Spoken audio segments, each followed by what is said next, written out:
Y tenemos una invitada muy especial. Vamos a hablar de un tema polémico. Ella es Jenny Dador, ustedes la conocen, ha trabajado en televisión, también en radio. Es directora del movimiento Manuela Ramos en este momento. Estamos debatiendo en el Perú sobre el aborto. Y estamos debatiendo, creo yo, de una forma muy frívola y a veces muy tonta, de un asunto muy grave, que merece tal vez un tratamiento más integral del que se le está dando. Los movimientos feministas, y en especial Manuela Ramos, tienen una posición sobre este tema. Es probable que ustedes no la compartan, y yo tampoco, pero es bueno escucharlo. Muchas gracias por estar con nosotros. Buenos días, Rosa María, y buenos días a las amigas y amigos que nos están escuchando en Radio Capital. Háblenos un poco de la posición que tiene la institución que usted dirige. Bueno, Manuela Ramos es una organización feminista y al igual que otras compañeras y organizaciones que existen en el país, tenemos una propuesta política respecto a la vigencia de los derechos humanos de las mujeres, ¿no? En ese sentido, cuando nosotras abordamos el tema del aborto, estamos planteándolo también en el marco de los derechos humanos y entonces reconocemos la existencia y la protección de la vida del concebido frente a los otros derechos que también tiene la mujer, como la vida, la salud, la integridad, etcétera, ¿no? Y en ese sentido pensamos que hay un conflicto de derechos y que el Estado, vía una legislación o las políticas públicas, tiene que resolver ese conflicto, pero no puede eludirlo, como ha venido haciendo hasta ahora. ¿Cuándo se presenta el conflicto? Podemos mirarlo en el sistema abierto, digamos. Históricamente los países en el mundo han tenido como dos caminos o dos opciones para abordar este tema. Una cosa que llaman el sistema de plazos, y es que aquellas legislaciones donde, por ejemplo, se dice, bueno, la vida del concebido se va a proteger a partir de la 12ª semana o los 3 meses. Por debajo de eso, cualquier mujer tiene el derecho a acudir a un servicio de salud y solicitar un aborto, sin que el Estado le pregunte cuál es su razón. Ese es el sistema más abierto. Y el otro sistema es el sistema de indicaciones o de causales, que es el que en realidad está mayoritariamente en la región de América Latina y el Caribe. Es decir que, en principio, se protege la vida y está prohibido el aborto. Y el Estado reconoce que en determinadas circunstancias graves, las mujeres van a poder acceder a un aborto, como por ejemplo el caso peruano, donde solo se reconoce esta posibilidad para el aborto terapéutico. Desde 1928, por si acaso, ¿eh? Además. Sí. Una pregunta, ¿cuál es la posición de Manuela Ramos? La posición de Manuela es que deberíamos ir hacia un sistema. Nuestra posición principista, ¿no?, es que deberíamos ir hacia una posición hacia un sistema, de plazos, pero reconociendo la realidad nacional, histórica, jurídica, cultural, pensamos que podemos caminar transitoriamente vía un sistema de indicaciones, así como en ese momento, y desde 1928-24 está permitido el aborto terapéutico, consideramos que es fundamental en ese momento abordar el caso de las mujeres víctimas de violencia sexual. Vamos a hablar para que la gente entienda, ¿qué cosa es el aborto terapéutico? El aborto terapéutico es aquel que está permitido cuando la vida de la mujer gestante o la salud, pueden ser cualquiera de las dos, ¿no?, corre peligro si tiene que culminar su embarazo. Bajo esa circunstancia, la legislación peruana le permite a las mujeres decidir por un aborto o continuar el embarazo asumiendo el riesgo de que puede morir, ¿no? Y esto tiene que ser en un servicio médico, con una junta, etcétera. Y eso está pendiente, hay un protocolo. Claro, entonces ahí tenemos claramente un conflicto entre la protección de dos vidas. Así es. La vida de la madre y la vida del que está por nacer, cuando una de ellas puede perderse inevitablemente, ¿ok? Tiene que haber una causal así de grave, es decir, la madre va a morir. O afectar gravemente su salud. Bueno, claro, una secuela permanente, etcétera. Entonces, esa es la situación, que es una situación excepcional. Extrema, muy rara. Muy bien, hasta ahí estamos claros. Ahora bien, la legislación peruana actualmente establece una pena diminuta en realidad para la mujer que aborta.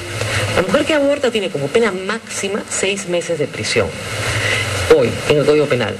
2 años. No, 6 meses. 6 meses tienen, algunas tiene de 6 meses a 2 años, salvo aquellos casos de abortos atenuados, que es justamente el aborto cuando el embarazo es producto de una violación y entonces la pena es de 3 meses, más chiquitita todavía. Bueno, sí. Ok. 6 meses mínima, 2 años máxima con atenuante cuando ha sido por violación. Muy bien. Entonces, en realidad, si uno va a Santa Mónica, no hay ninguna mujer procesada por aborto. Ni una, que quede claro. Sí hay personas procesadas, ojo, por causar la muerte de una mujer durante un aborto, sí hay personas procesadas por causar abortos, pero mujeres que han abortado no hay procesadas por el Ministerio Público ni sentenciadas, encausadas en Santa Mónica en este momento. ¿Ok? Entonces hay que tener eso en contexto también. Pero el hecho de que exista una tipificación en el Código Penal y una sanción, aunque sea simbólica, de 3 meses, y que en la práctica no se le abra proceso a ninguna de estas mujeres, igual para poder conseguir un aborto significa, yo sé que estoy haciendo algo ilegal, entonces significa que tengo que acudir, si voy a acudir a un servicio médico, voy a tener que pagar por ese servicio mucho más de lo que normalmente pagaría por cualquier otra consulta, porque además el médico se está jugando la licencia, ¿no es cierto? Y esto marca también una diferenciación y una situación discriminatoria dependiendo del nivel socioeconómico de las mujeres. Las que tenemos algún recurso podemos abortar tranquilamente en el consultorio de nuestro médico de cabecera, en la clínica o fuera del país. Y las otras mujeres que no tienen acceso son las que en realidad se mueren y van a formar las estadísticas de la muerte materna en un 20%. El aborto alimenta la estadística de muerte materna en el Perú. Ahora, muy bien. Nadie sabe en realidad cuántos abortos se hacen porque, claro, son clandestinos. Ustedes calculan que son 400.000, podrían ser más, podrían ser menos, no lo sabemos. Hay una fórmula estadística que se aplica en base al número de abortos complicados, que son aquellos que sí llegan a los servicios médicos, ¿no es cierto? Entonces, estadísticamente se aplica una fórmula de aproximación. Entonces, el número de camas ocupadas por estos abortos complicados se multiplica por 7 y se le aplica también una exponencial y eso te da un aproximado, no es una cifra real. Y bueno, más o menos jugamos con eso, ¿no? Pero ustedes calculan que son 400.000. Sí, entre 320.000 y 400.000 al año. Muy bien, lo cual indica también que los servicios de planificación familiar en el Perú funcionan muy mal, porque el aborto no puede ser un método de planificación familiar. No lo es, pero en la práctica lo está haciendo. Y no puede ser tampoco que hayan 400.000 violadas, pues. No, es que no todas son de violación. Por eso. A ver, de acuerdo, por ejemplo, la ENDES, que es una encuesta nacional que se aplica de salud, que la aplica el INEI, pero es una encuesta de prevalencia, o sea que te vota aproximadamente, ¿ya? Entonces, en el caso de violación sexual, para Perú hay un 10% de mujeres casadas que declaran violación del cónyuge. Ojo, esa encuesta no te cubre las que no están casadas, y además que el hecho de declarar además la violación dentro del matrimonio es mucho más estigmatizante, o sea, el registro va a ser mayor. Y si eso lo multiplicas por el número de mujeres, trata de netear ese 10% en el número de cabecitas de mujeres, te sale como unas 700.000. Yo entiendo su perspectiva de protección a los derechos de la mujer, pero las personas que lo están escuchando dicen, ¿qué pasa con el concebido? ¿Qué pasa con el concebido? Así es, o sea, acá hay una persona, desde el punto de vista constitucional peruano, y desde un punto de vista moral, si usted quiere, que de repente no es importante y relevante para quien no tenga esa visión moral, pero digamos, para mí sí. Hay una persona, y esta persona tiene derechos. Y estas personas, por nacer, pueden ser mujeres también. No, si los hombres también queremos que nazcan. Claro, ¿no? Si ser mujeres también que tienen derechos. Entonces, ¿por qué tenemos que escoger entre el derecho de la mujer y el derecho del niño si ambos tienen derecho? Si la mujer no quiere criar al niño, lo puede dar en adopción, pero no tiene derecho a desaparecerlo, a eliminarlo. Es como las soluciones fáciles, es como decir, pena de muerte para los violadores, facilísimo. ¿No es cierto? Le metes un tiro y ya está, listo, se acabó, no tienes que pagar la comida, mantener una posta, ya se acabó. Muerto el perro, muerto la rabia, como dicen, se acabó. ¿No? Fácil, barato, económico, pero no es lo moralmente correcto. Entonces, ¿por qué tenemos que hacer que el Estado... Porque yo entiendo, yo estoy de acuerdo con usted. Entonces lo destutelamos por completo, que sea cada persona la que resuelva. Claro. Es que yo creo que, yo sí creo que es un tema moral. Sí, yo reconozco que hay un tema moral. Y creo que por eso, o sea, si el Estado abre determinadas causales o permite el aborto en determinados casos, no significa que entonces las mujeres van a estar obligadas a abortar. Cada mujer decidirá en su fuero íntimo si va o no a coger esa causal. ¿No? Porque ahora... Pero además las causales, doctora, son imposibles de probar. Yo puedo decir, es facilísimo. Me han violado. Pues hijita, pero es que no puedo probarlo. ¿Y quién fue? No me acuerdo. Era juro, era de noche.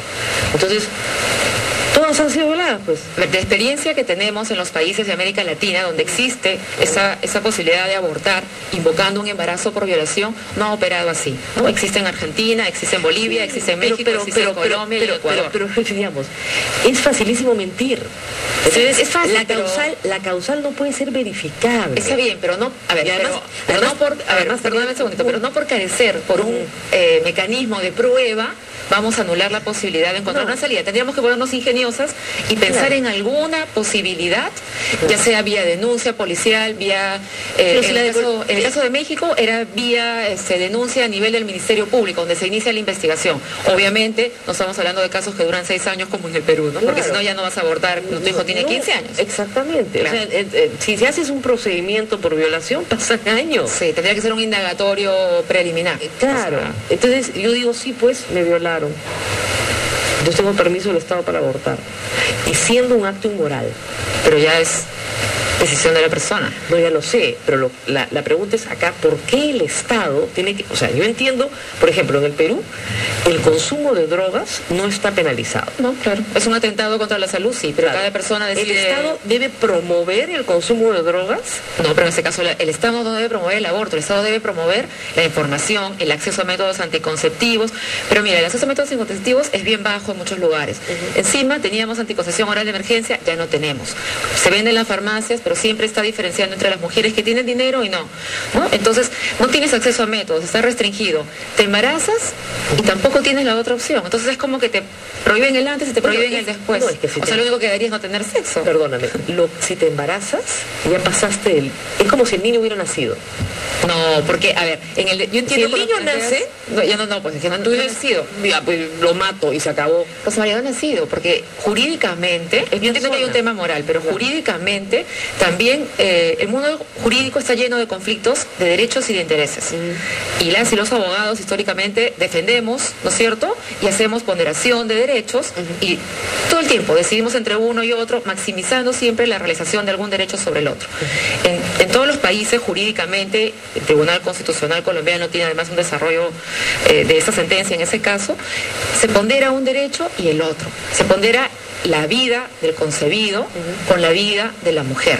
¿Qué derechos se están afectando en uno y en otro caso? En el caso de la violación sexual, a la mujer se están afectando el derecho a la autonomía, el derecho a la libertad, el derecho a la salud, el derecho a la salud sexual y reproductiva, el derecho a la vida digna, etcétera, versus la vida del concebido. Y todos los derechos que usted acaba de mencionar, porque si no tienes vida has perdido todos esos derechos.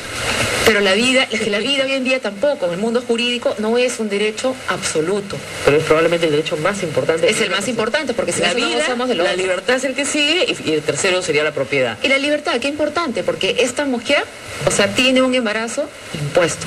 Pero en la ponderación de derechos, la vida frente a la libertad manda la vida. Pero no necesariamente cuando la vida es una vida potencial. Tú puedes una vida que ya es. No, es que ya es. Es vida, pero no, o sea... Esa es la discusión de fondo, pues. Si ya es... Es vida, pero no es persona. Jurídicamente no es persona. No, sí es persona. Es sujeto de derecho para lo que le beneficie. Salvo cuestiones patrimoniales. Claro. Si yo tengo un... ¿Pero por qué? Si somos tan liberales, deberíamos darle herencia al concebido. Sí, claro que tiene herencia. No tiene herencia, tiene que nacer. Por eso, pues. No, pero ¿qué pasa si yo estoy embarazada, mato a mi marido, el feto hereda de mi marido y luego cierro con todo? Luego mato al feto también y me quedo con todo, porque yo heredo de mi feto, ¿no es cierto? De mi concebido. Claro. Pero ¿por qué al concebido no le damos derechos económicos? Pues sí los tiene. No los tiene que nacer. Pero obviamente, pero si usted lo mata ya no nace, pues. No, pero no tiene ningún derecho. No, pues, pero igual. O sea, por ejemplo, el aborto tiene una pena mínima. El infanticidio tiene una pena de 2 años, 3 años. El homicidio de alguien que ya nació tiene una pena de 15 años. Quiere decir que jurídicamente hay una diferenciación de la vida en formación progresiva. Sí, entonces, seamos coherentes en el sistema jurídico. Si quiere darle el mismo valor a todo, pongamos 15 años de pena para todo. Consideremos que el aborto es un homicidio, que el infanticidio o la muerte del niño dentro de los 40 días después del parto tiene el mismo valor y tengamos un sistema coherente. Lo que pasa es que en el infanticidio hay un tema del estado corporal de la mujer, que es atenuante. Entonces que no se ha revisado, ¿no? En realidad, o sea, que es bien revisable. Claro, pero en fin, el estado corporal es un estado atenuante porque la mujer pierde conciencia de sus actos. Entonces, efectivamente, sí, pero esa es la razón que está en el Código Penal. Entonces, no se puede comparar el infanticidio con el asesinato porque no hay estado corporal. Pero lo mismo podríamos ir en el caso de violación, con el estrés postraumático, por ejemplo, en el conflicto armado. No, por supuesto. Y además se entiende y hay una gran compasión por una persona que está bajo un estrés espantoso. Por eso yo creo que no deben ir presas. Totalmente de acuerdo. O sea, no deben ir presas porque no es una solución además al problema. Estamos hablando del aborto y vamos a escuchar al público porque es un tema, por supuesto, donde todos tienen algo que decir. Jerónimo Centurión es un chico que ha escrito hoy día sobre el tema en Diario 16, una columna que se llama Hipocresía, y dice algo así como: nadie piensa en las consideraciones legales antes de abortar. Hay otras consideraciones, ¿no? Algo así como, ¿está bien o está mal? ¿Lo que estoy haciendo es correcto o es incorrecto? Pero nadie dice es legal o es ilegal, porque evidentemente en la práctica nadie va preso. Bueno, vamos a conversar con el público. 12:39, le pido que por favor se pongan los auriculares porque si no, no escuchamos nada. Al 12:39, ¿aló? Sí, buenas tardes, Rosa María. Te habla Luisa de Barranco. Luisa Barranco, le escuchamos. Bueno, yo estoy en contra por dos motivos. Uno, porque desde el momento que hay vida, para mí ya es un asesinato. Y otra, porque la mujer que desea abortar no está completamente lúcida. Está pasando es un momento transitorio, del cual después se arrepiente. Y esto yo lo he visto en muchas personas y muy cerca mío, inclusive, digamos, le voy a dar una muestra así rápida. Mi mamá estaba pasando una etapa difícil económica y también etapa de que podía divorciarse. Entonces, justo quedó embarazada. Entonces, y tomó cosas y todo, quiso abortar y por la gracia de Dios la niña no murió. Entonces, pero al año se puso gravísima y la niña de 1 año iba a morir. Entonces la señora que quiso abortar estaba desesperada por salvarla, o sea, había sido un momento transitorio. Y en muchos casos ha pasado lo mismo. Estuvo desesperada por salvarle la vida y por un milagro de la Virgen, la niña, porque estuvo desahuciada, contrató un montón de médicos para salvarla y todos le decían que está desahuciada, que va a morir, porque tenía unas fiebres altísimas. Entonces, le pidió el milagro a la Virgen y la salvó, después que ella había querido abortar. Entonces, por milagro de la Virgen, esta niña se salvó. Muy bien. Al final, esta persona, la que iba a matarla, la niña, fue la que siempre le apoyó, porque ella quedó viuda, le apoyó económicamente, cuidó de ella hasta sus últimos días. Muy bien, señora Luisa, muchas gracias por su testimonio. Vamos con la siguiente llamada. ¿Aló? ¿Aló? Sí, señora, le escuchamos. Mire, estoy escuchando comentarios y de toda la radio y todo, ¿no? Pero no me he enfocado a lo más grave. Yo le voy a describir una escena, ¿ya? Sobre la alegación de la droga y del aborto. Ya le escribo una escena, ya. Yo tengo 2 hijos, ya. Tengo un hijo de 14 años, ya, que por supuesto se mete a su cuarto, está con el internet, el videojuego y todo, ya. Y bueno, pues, yo entro al cuarto y lo encuentro fumándose un troncho. Pero tengo otro hijito que de 6 años. Entonces yo me digo, uy, ¿pero qué estás haciendo? Con todo el humo y todo. ¿Cómo haces eso de tu hermanito? Mira, vieja, déjate de cosas, sea todo ilegal, que me vengas a decir eso. Bueno, ya, otra escena. Tengo una hija ya de 13 o 14 años, ya. Entonces, colegial. Entonces, en la mañana voy al cuarto, no voy a ir al colegio. ¿Pero qué te pasa? ¿Por qué no sé? No, hoy día tengo que dejar urgente de ir al colegio. ¿Por qué? ¿Pero qué? No, tengo que ir a abortar. Ah, y por si acaso, voy a faltar 2 días más. Esa es la realidad que se va a dar, o sea, la pérdida total de autoridad de los padres con los niños o adolescentes. Acá no se trata de un adulto que quiera abortar o de un adulto que quiera tomar drogas. Se trata de los niños que ya están consumiendo drogas de los 8 años o las niñas que están con relaciones y saliendo en estado. Eso es lo que quiero yo advertir. Gracias. Muy bien, muchas gracias. Solo para su información, porque hay un aspecto en que no está informada, el consumo de drogas no es ilegal en el Perú desde hace muchísimo tiempo. No es ilegal. Usted me dirá, pero eso es un disparate. Si la comercialización es ilegal, nosotros tuvimos este famoso debate con el alcalde Sierra de Surquillo, que él vino acá con 20 gramos de marihuana, ¿te acuerdas? Y me decía, ¿es legal? Sí, es legal, nadie lo puede tener. Eso es verdad. Pero esa es la legislación vigente, no hay ninguna reforma, no hay nada que hacer. ¿Por qué? Porque se calcula, más o menos Cedro calcula que hay 100.000 consumidores activos de drogas en el Perú, de sustancias ilícitas. Y imagínense ustedes si los tuvieran que meter a la cárcel. La población penal total del Perú está en 45.000 presos. Entonces imagínense ustedes que tuvieran que meter a la cárcel a todo aquel que consume drogas. Serían... Ya las cárceles asesinadas del Perú hay que multiplicarlas por 3, ¿no es cierto? Pasaríamos a 100.000 establecimientos penitenciarios de gente que consume droga. Entonces, lo que te está diciendo la realidad es que esa no es la solución, ¿no? Lo que tienes que hacer es que la gente no consuma drogas. Tienes que hacer que la gente no aborte, ¿no? Una chica de 14 años no puede abortar. Porque en primer lugar, y en casi ninguna parte del mundo, no tiene que tener consentimiento de sus padres porque es menor de edad, para empezar. Pero bueno, doctora, vamos a escuchar un poquito más de preguntas. ¿Aló? Aló, buenos días. Así es, le escuchamos.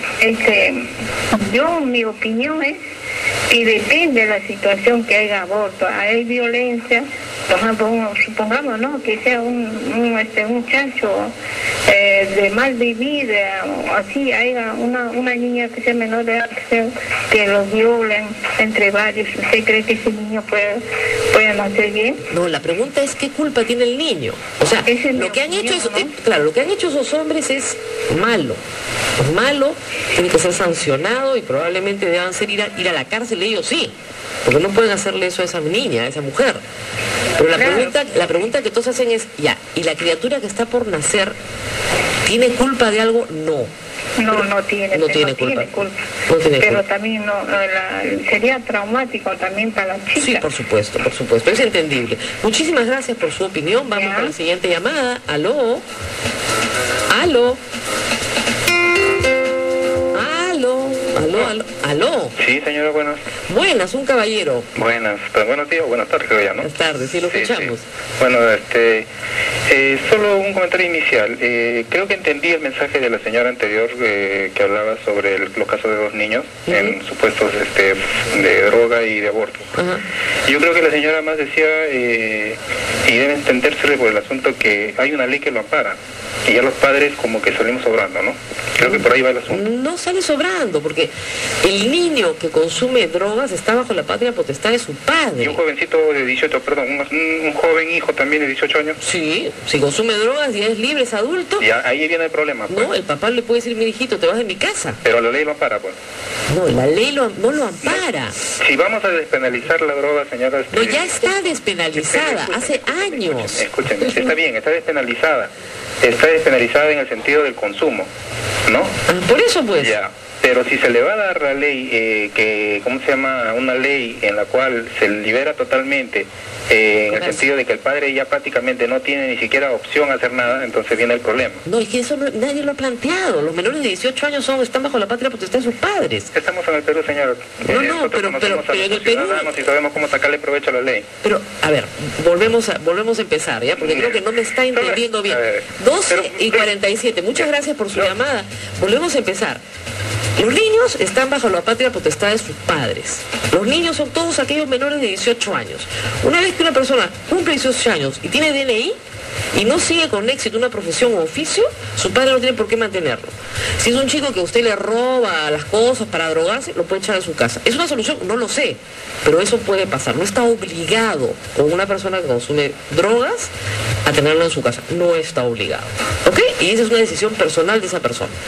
El consumo de drogas no tiene pena en el Perú, no ahora ni en el futuro, hace décadas. ¿Ya? Que no tiene sanción, ya les expliqué, porque tendrías que meter en este momento a 100.000 personas a la cárcel. ¿Dónde los metes? Entonces, no hay ninguna pérdida de autoridad de los padres. Claro. Lo que se está proponiendo, y no es el tema de hoy porque estamos hablando de aborto, es que en el mundo, no en el Perú, en el mundo, ¿no es cierto?, se despenalice la comercialización de drogas. Todo la cadena del tráfico. Pero no en el Perú, porque si lo hacemos solos, pues es ridículo, no consigues nada. Tiene que ser todo el planeta. Y como todo el planeta no se ha puesto de acuerdo, eso no va a suceder, pues. Eso es algo que se tiene que discutir a nivel de la ONU, no solamente del Perú. Bueno, ¿qué le ha parecido en los comentarios de nuestro público? A ver, yo creo que hay de todo un poco, así variado y diverso como es la vida, ¿no? Entonces, nosotros estamos discutiendo, claro, sobre cosas más macro, sobre normas, sobre políticas públicas. Entonces es importante siempre tener en cuenta que estas políticas o estas normas lo que van a hacer es justamente darle a las personas un marco o un sombrero bien grande. Dentro de ese sombrero está la libertad de cada quien para poder tomar decisiones y elecciones, ¿no? Me parece muy valiente el testimonio de la señora también, parte de una experiencia personal, haber tomado en un momento una decisión de un aborto, luego no hacerlo, y luego que la vida te confronta, ¿no? Creo que es una experiencia muy rica para cada una de las personas. Y en los otros casos donde se plantea el tema de las drogas y todo lo demás, bueno, yo creo que tú lo has explicado muy bien y me parece también bien importante porque sí creo que hay mucha confusión en el país y en la opinión pública, ¿no? Se confunde mucho. Se mezclan las cosas. Se mezclan las cosas y es importante considerar que efectivamente el consumo no está penalizado, pero eso no significa que nosotros como padres o como madres no tengamos autoridad sobre nuestros hijos para corregirlos, ¿no? O para dejar que estos hagan lo que les venga en cuenta regaladamente, ¿no? Entonces sí hay un control sobre ellos. Igual en el caso de la señora, respecto a esta situación de una adolescente o de una chica violada por varios sujetos, aunque parezca un caso extremo, es bastante común también en el país, ¿no? Y ella efectivamente decía, bueno, ella reiteraba, es mi opinión, es su sentir. Sí, claro. Reconoce que hay una vida, pero también reconoce que hay una vida de esta mujer potencialmente dañada y que muchas veces este producto, este hijo de esta violación, le recuerda a ella permanentemente, ¿no? Justamente el hecho oprobioso, la imposición, es una maternidad impuesta. Sí, claro. Como sucedió, por ejemplo, durante el conflicto armado interno, ¿no? Que hemos tenido y no había esa posibilidad. Y hay estudios en el campo de la salud mental, que no es lo mío, yo soy abogada, pero que también te dicen lo difícil que es el vínculo entre estas mujeres madres que son cuyos hijos son producto de una violación, ¿no? Hay incluso la forma de ejercer la maternidad, hay desapego, no hay cuidado, los niños se enferman más en las primeras edades, etcétera, ¿no? Entonces creo que en realidad nosotros insistimos en una propuesta de ampliar este marco y siempre considerar la posibilidad de elección que debería tener una mujer. Y lo otro es que ya en el caso peruano, desde el 2009, el Parlamento aprobó, vía la Comisión Revisora del Código Penal, aprobó que la figura que también tendría que despenalizarse es el aborto en los casos de violación sexual, ¿no? Claro, pero no se incorporó. No, se ha aprobado y el código, como esto es una comisión que revisa todo el Código Penal, recién se ha entregado, ahora a fines de año, al terminar esta legislatura, se ha entregado el trabajo de esa comisión, que debe ir al Pleno para ser discutido. Claro, ¿no? pero una cosa es despenalizar y otra cosa es promover. No tiene nada que ver. O sea, el Estado tiene que tener políticas responsables. Promoción tiene que ver con información, acceso a metodologías. Claro, pero digamos... Pero no promover abortos, sino promover... Claro, pero si yo despenalizo el aborto por violación, entonces tengo que ofrecerlo en mi servicio de salud. Tienes que ofrecerlo en el servicio de salud, porque de lo contrario sigues manteniendo la discriminación entre las mujeres con recursos y las mujeres pobres. Entonces ahí tenemos Pero ofrecer el servicio no es promoverlo. No, ya sé, pues, pero estás promoviendo el aborto. No, pues. A ver, si yo ofrezco antirretrovirales para las personas que viven con VIH, no estoy promoviendo que la gente se enferme para que llegue al servicio. Ya, pero ya es una solución a una enfermedad. Pero estoy promoviendo que no tengan relaciones sexuales promiscuas para no expandir la epidemia. Eso sí lo puedo hacer. Pero digamos, en este caso, volvemos al tema del inicio. Tengo que optar entre dos bienes. ¿Ok?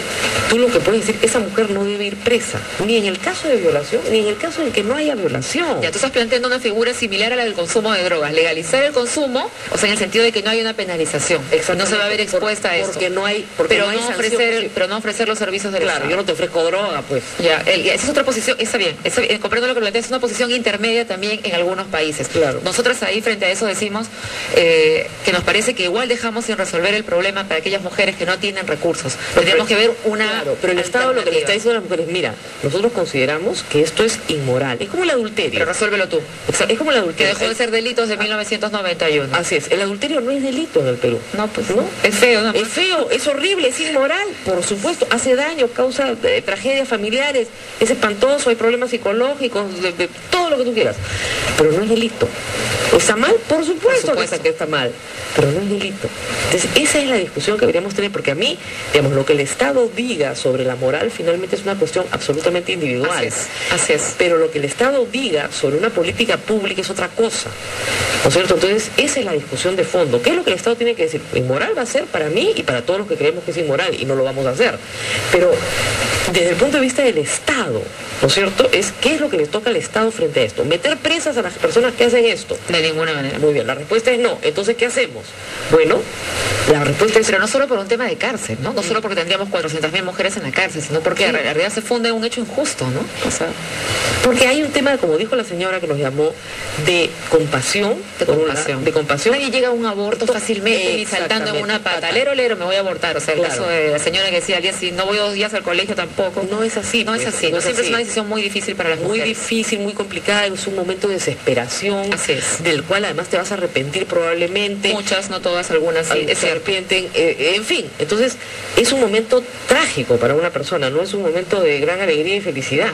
Entonces, no sé, yo tengo un ejemplo bíblico sobre el tema del aborto. ¿Verdad? No, sí. No, a ver, yo no soy creyente, pero si quieres colocarlo...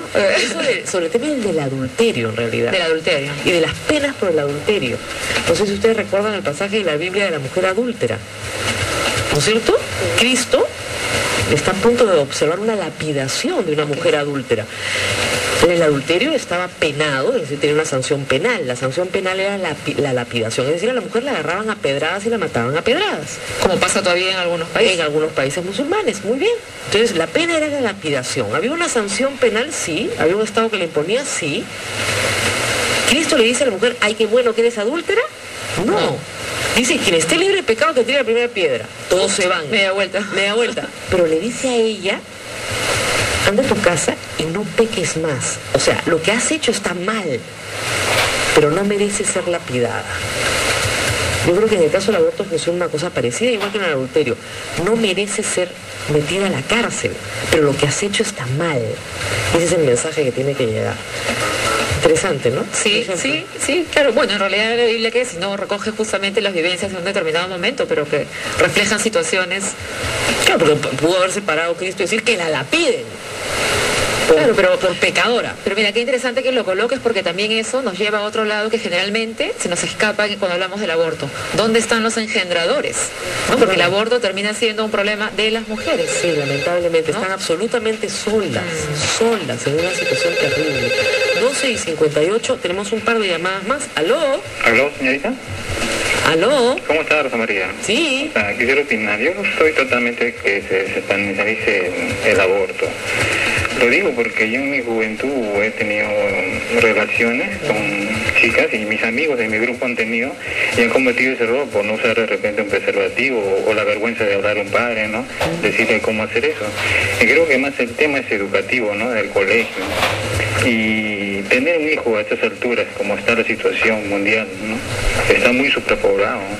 Entonces debería tener un poquito más de consideración. Ya creo que el Estado es católico, ya el mundo está cambiando. Debería ser más abierto. El Estado peruano no es católico. La Constitución señala que el Estado es laico. Pero laico no quiere decir que bajo esos términos, ¿no? No es católico. No es católico. O sea, le presta la colaboración a la Iglesia Católica, además tiene un concordato con la Iglesia Católica que reconoce esa relación. Por propio interés de la Iglesia Católica, además, que no quiere estados confesionales. Los estados confesionales prácticamente no existen en el mundo, salvo en el mundo musulmán. ¿Tenemos una llamada más?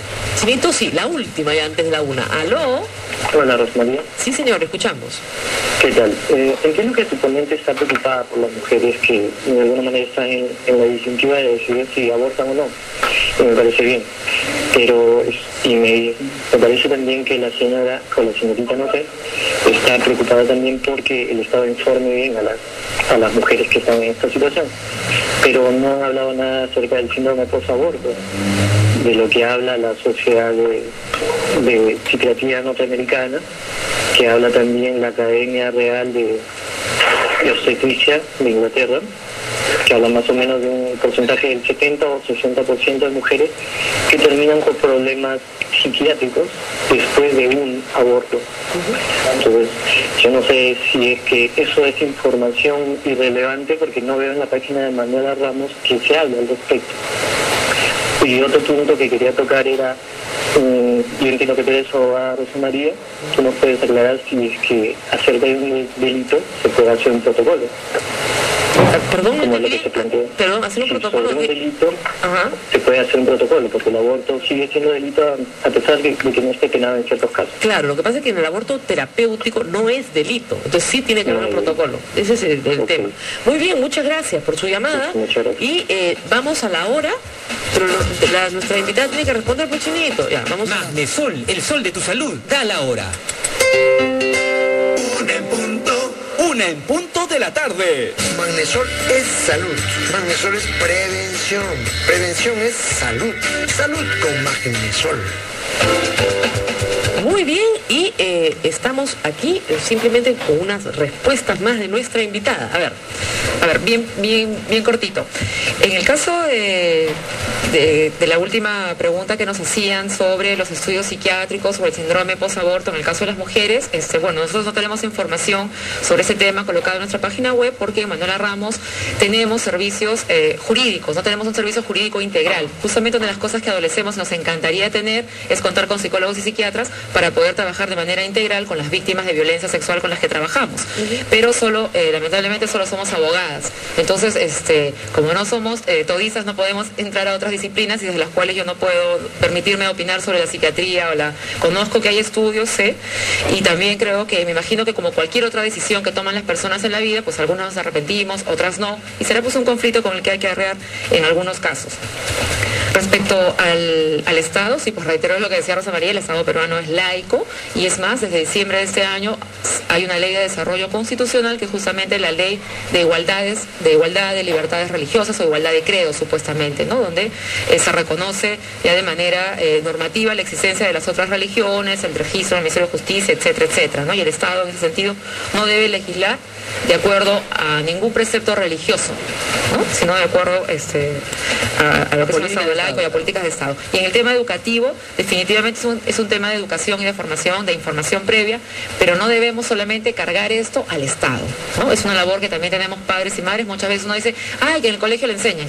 No, o sea, no tenemos que entregar, el colegio lo va a hacer, por supuesto, pero nosotros no debemos confiar necesariamente en que el colegio va a asumir esa parte que son competencias nuestras también. Muy bien, muchísimas gracias a Janine Dador, directora de Manuela Ramos, por estar con nosotros. Hay mucho que decir en este tema, el debate no se agota. Creo que mi posición, porque hay que marcar a veces posición, ha quedado clara. Yo estoy en contra del aborto porque creo que es algo que es malo, ¿no? Que no le hace bien a nadie, ni al que van a hacer ni a la madre, pero también creo que la mujer no debe ir presa por eso, porque no me parece justo. Y si no le parecía justo a Dios, ¿por qué me va a parecer justo? Menos a ella. Menos a mí.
Muchas gracias por estar con nosotros.